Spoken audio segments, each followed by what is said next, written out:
उदासीनीकरण क्या है, ठीक है, न्यूट्रलाइजेशन क्या होता है। इसके पहले समझो तुम लोग, जब भी पेट में हम लोग एसिडिटी होता है ना, जब हम लोग एसिडिटी होता है तो क्या होता है, 6 सेकंड में इनो ले लो, क्या ले लो, इनो ले लो, या एक सिंटर का टैबलेट दे देता है।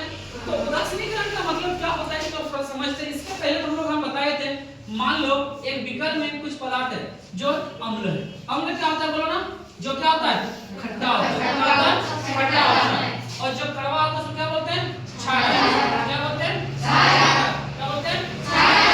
तो अम्ल और क्षारक को जब मिला देंगे, क्या अम्ल और क्षारक में जब किसी चीज में मिला देंगे उस चीज को बोलेंगे लवण। क्या बोलेंगे, लवण। क्या बोलेंगे, लवण। जब अम्ल और क्षारक को किसी विलयन में डुबो कर मिला दिए, मिक्स कर दिए, ठीक है, जब अम्ल और क्षारक को मिला दिए तो इससे क्या क्या बना, लवण बना। क्या बना, लवण। और जो अम्ल का और क्षारक का दोनों का प्रभाव नष्ट हो गया, दोनों का प्रभाव भी नष्ट हो गया। ना अम्ल भी तुमको गला सकता है, ना क्षारक कुछ क्षति कर सकता है। तो इस पूरी प्रक्रिया को मिलाने वाली इस पूरी प्रक्रिया को उदासीनीकरण कहते हैं। क्या कहते हैं, उदासीनीकरण। क्या कहा जाता है, उदासीनीकरण। जब किसी अम्लीय विलयन में क्षारक की उचित मात्रा मिलाया जाता है तो अम्ल और क्षारक दोनों का प्रभाव नष्ट हो जाता है। इस प्रक्रिया को ही उदासीनीकरण कहा जाता है। क्लियर है, क्लियर है।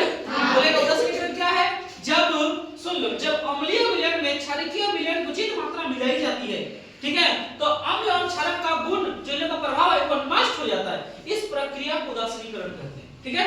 जैसे कि मान लो कहीं झगड़ा हो रहा है, ठीक है, दोनों भाई झगड़ा कर रहे हैं, क्या क्या, दोनों भाई झगड़ा कर रहे हैं। उसका मम्मी क्या, या उसका पापा के दोनों भाई को शांत करवा दिया, इस भाई का भी प्रभाव उस भाई का भी प्रभाव, दोनों भाई का प्रभाव नष्ट हो गया, वहां पर सिर्फ उसकी मम्मी का प्रभाव चला गया, पापा का प्रभाव चला, उस प्रक्रिया क्या होगा, झगड़ा का शांति कर दी है।